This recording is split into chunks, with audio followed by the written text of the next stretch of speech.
Number 4, ilayo natin sila sa mga matataas na humidity or fog, kagaya ng bintana at pintuan.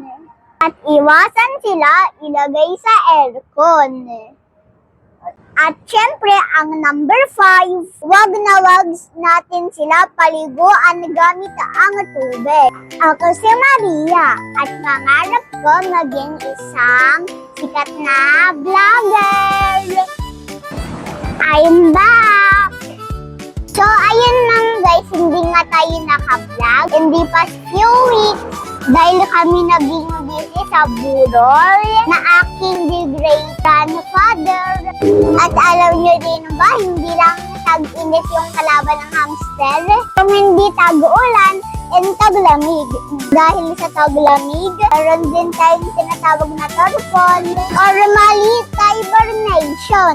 Kung bumaba ang temperature sa ilalim ng 15 Celsius or 60 pa din high, pwede manigas yung ating mga hamster habang natutulog at napapabagal yung kanilang pagtibok ng kanilang puso ng ating mga hamster na kung hindi aagapan at maaari sila mamatay sa gutom and dehydration.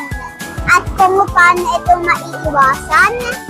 Number 1, manglagay ng mas maraming bedding upang ang ating mga hamster makagawa ng mainit, pugad at maiwasan ang sobrang lamig ng hangin or lamog.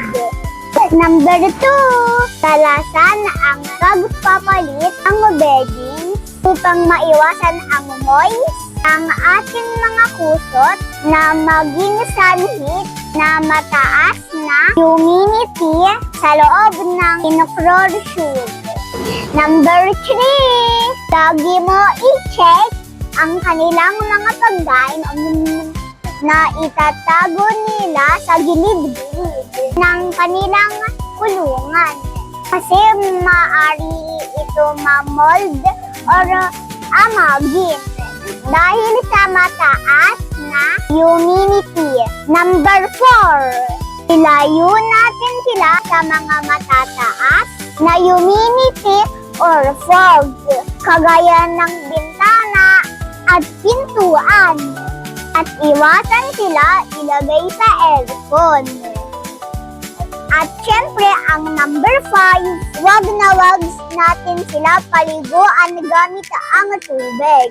At mas mahinam kung gagamitin nyo ang Hamisan bath. Ito ay unscented at ligtas gamitin para sa ating mga hamster. Bali dito na nga lang po ang ating video. Sana kahit papano na meron kayong natutunan. Happy keeping!